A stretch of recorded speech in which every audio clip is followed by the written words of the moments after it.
untuk menetapkan kami sebagai tersangka, kami anggap itu sebagai sebuah resiko perjuangan. Ya. Resiko perjuangan yang harus dilalui ketika kami mengkaji sesuatu dan menyimpulkan dan itu melukai perasaan Joko Widodo maupun relawannya. Klienku, dia sudah mengarang atau membuat 2 buku. Hari ini saya ketemu dengan klienku, Dr. Resmond Hasiolan. Dia sudah mengarang 2 buku. Kata si Bukima ini, asu ini. Hosuk, itu bukumu itu adalah sampah, ya. Sama seperti otaknya si Resmond itu, otak sampah itu, ya.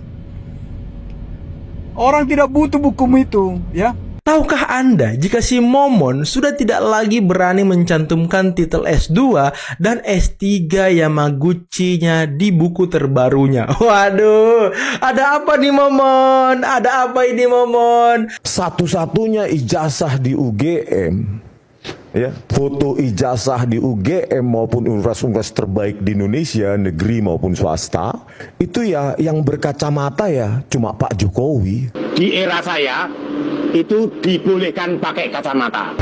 Saya pakai kacamata ijazah.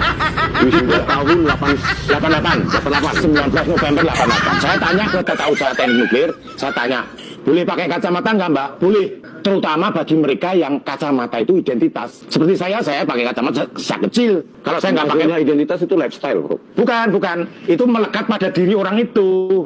Sejak kecil saya pakai kacamata.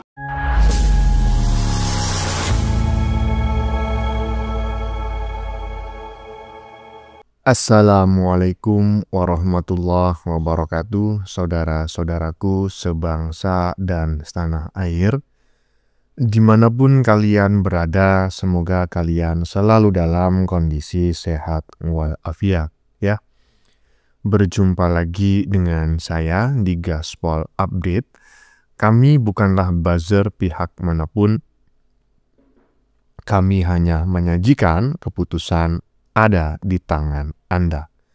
Teman-teman, ini ada video yang menurut saya cukup menarik ya.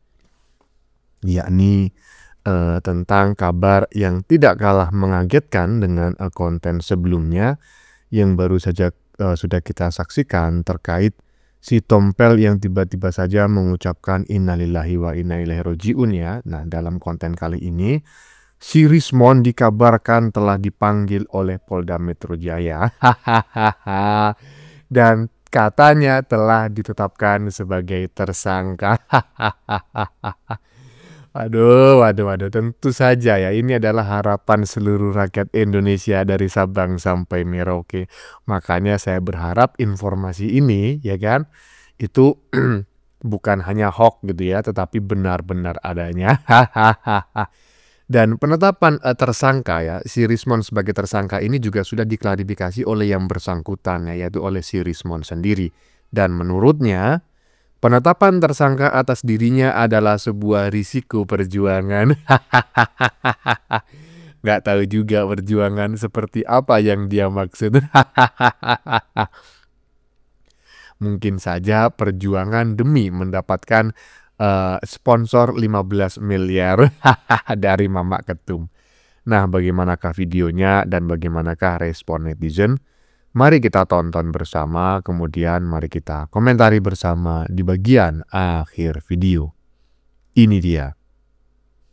Untuk menetapkan kami sebagai tersangka, kami anggap itu sebagai sebuah resiko perjuangan.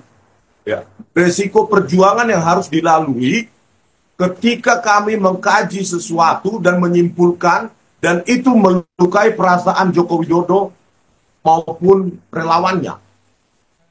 Kalau kepolisian berkeputusan untuk menersangkakan kami, itu hak mereka. Ya, hak dan kewajiban hukum dari kepolisian.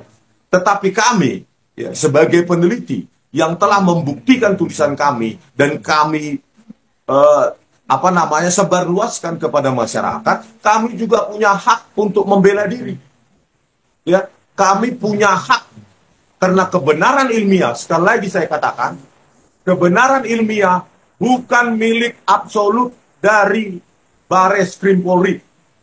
Iya, barusan kita menyaksikan sendiri teman-teman ya, pernyataan si krisis moneter bahwa penetapan tersangka atas dirinya itu adalah risiko dari sebuah perjuangan. Hehehe, di bagian depan tadi ya kan. Cuma saya nggak ngerti gitu loh, perjuangan yang mana gitu. Dan perjuangan apa? Ah? Aduh, kau ini ada aja mon. Atau mungkin teman-teman tahu apakah informasi barusan ini benar ataukah keliru ya? Maksudnya apakah si Rismon ini benar-benar sudah menjadi tersangka ataukah tidak? Silakan tulis pendapat teman-teman di kolom komentar. Ya saya sih berharap ya ini segera menjadi tersangka ya. Jadi bukan hanya omong-omong doang, jadi benar-benar jadi tersangka. Kita tunggu aja bagaimana perkembangan selanjutnya. Lanjut.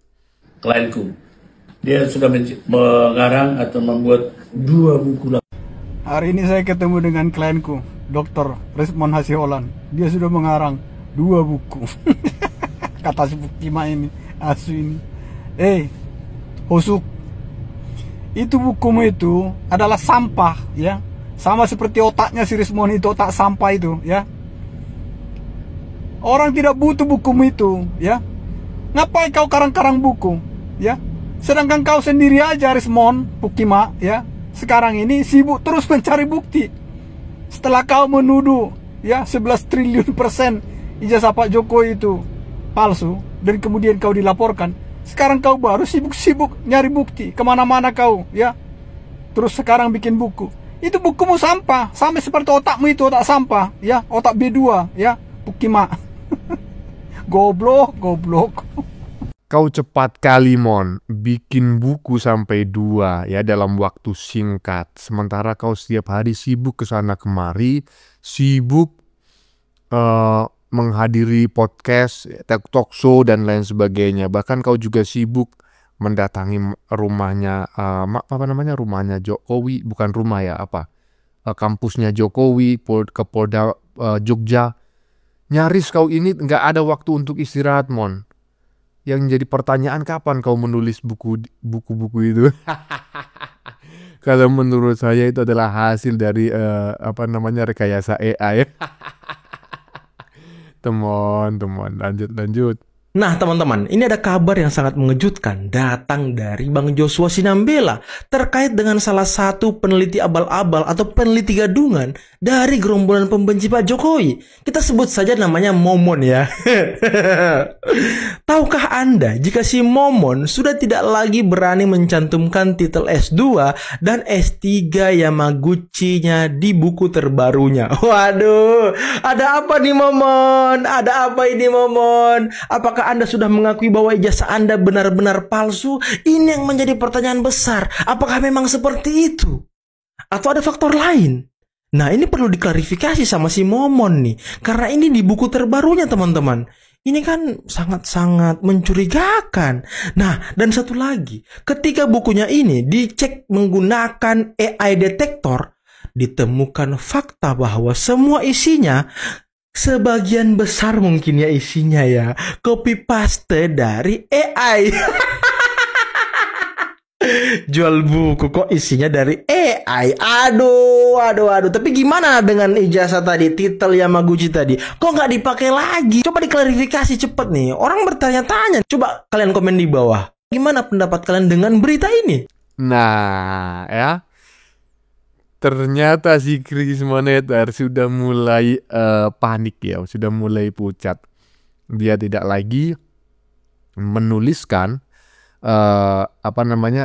lulusan S2 dan S3 dari Yamaguchi University ya kan, seperti yang selama ini dia klaim. Kau pikir orang Indonesia bodoh semua? Aduh teman. Ya udah gitu ya kan. Kamu ini kan sudah jelas-jelas ya kan. Ijazahnya ya 99 triliun persen lah palsu. Ngapain kau masih membuat buku aja untuk menyerang Pak Jokowi? Seharusnya kau itu ya merendah, andap asor katanya orang Jawa. Kemudian meminta maaf kepada Pak Jokowi dan keluarganya. Bukan malah menjadi macam kayak gini. Dari sini aja udah kelihatan kau itu sudah gemetaran.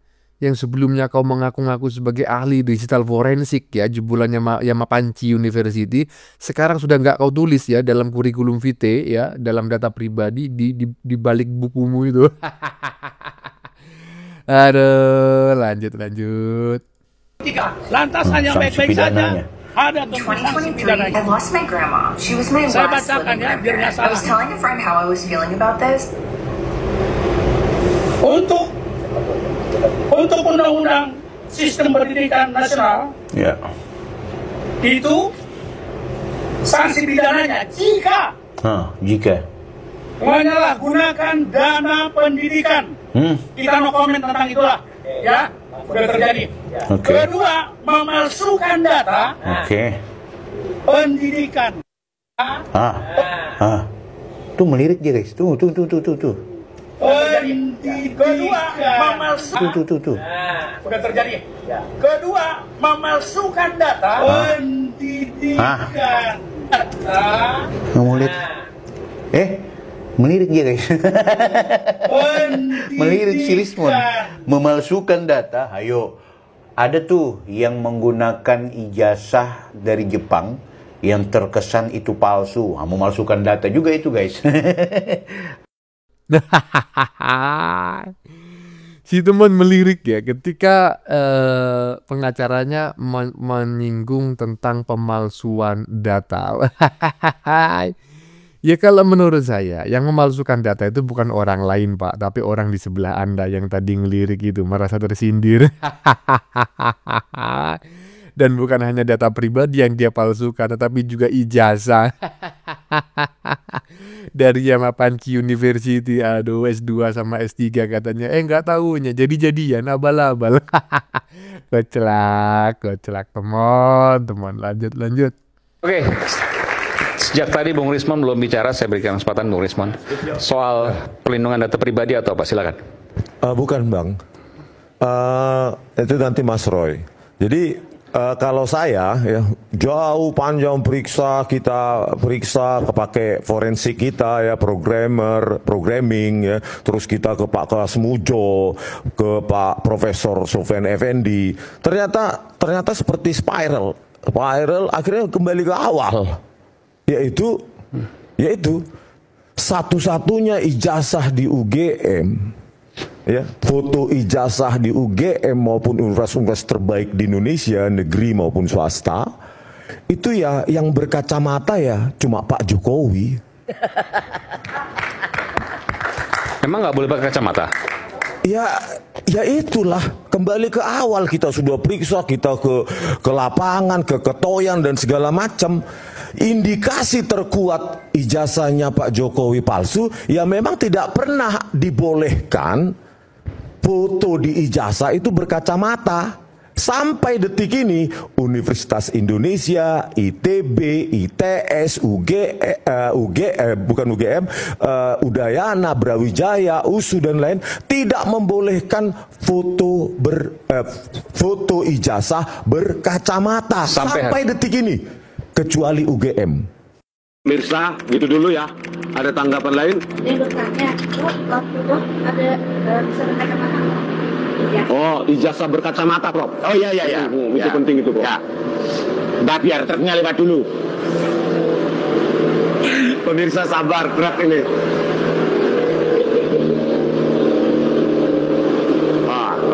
Oke. Ijazah di era saya itu dibolehkan pakai kacamata. Saya pakai kacamata ijazah. Sudah tahun 19 November 88. Saya tanya ke Tata Usaha Teknik Nuklir, saya tanya, boleh pakai kacamata nggak Mbak? Boleh. Terutama bagi mereka yang kacamata itu identitas. Seperti saya pakai kacamata sejak kecil. Kalau saya nggak pakai identitas itu lifestyle, Bro. Bukan. Itu melekat pada diri orang itu. Sejak kecil saya pakai kacamata. Tetapi kalau dilarang ya saya lepas. Pas SMA dilarang, saya lepas. Tetapi pas di Teknik Nuklir saya tanya, boleh nggak pakai kacamata? Boleh. Dan yang pakai kacamata bukan hanya saya. Di fakultas lain juga banyak yang pakai kacamata. Jadi tahun-tahun itu yang saya tahu persis, pas saya wisuda 19 November 88, pakai kacamata itu dibolehkan. Berarti UGM, ya, foto ijazah di UGM maupun universitas terbaik di Indonesia, negeri maupun swasta, itu ya yang berkacamata ya cuma Pak Jokowi. Emang nggak boleh pakai kacamata? Ya itulah, Kembali ke awal, kita sudah periksa, kita ke lapangan, ke ketoyan dan segala macam. Indikasi terkuat ijazahnya Pak Jokowi palsu, ya memang tidak pernah dibolehkan foto di ijazah itu berkacamata. Sampai detik ini. Ya, ini menarik sekali teman-teman ya. Jadi semakin hari semakin serasa ditampar ya si krisis moneter ini. Berdasarkan fakta-fakta yang setiap hari itu muncul begitu. Kemarin dia dengan sangat bangganya bahwa Jokowi itu fotonya itu palsu karena menggunakan kacamata.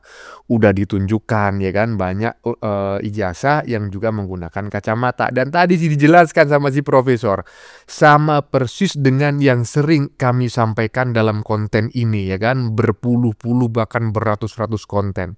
Kami sering mengatakan bahwa tidak masalah foto ijazah itu menggunakan kacamata ya. Yang menjadi pertanyaan adalah apakah orang tersebut setiap hari lebih banyak menggunakan kacamata ataukah tidak? Itu syaratnya. Kalau setiap hari dia lebih banyak menggunakan kacamata, maka dia diperbolehkan foto menggunakan kacamata. Tetapi kalau dia menggunakan kacamata hanya untuk gaya-gayaan, tidak diperbolehkan. Gitu loh teman, paham nggak kau itu? Bapak saya juga foto ijazah kuliah juga pakai kacamata. Sarjana muda tapi pakai kacamata. Ya karena memang pada saat itu, sehari-hari bapak saya menggunakan kacamata terus gitu loh mon. Jadi jangan kau itu mengarang-arang narasi yang justru akan memperlihatkan kebodohan kau itu, ya toh. Bagaimana menurut kalian?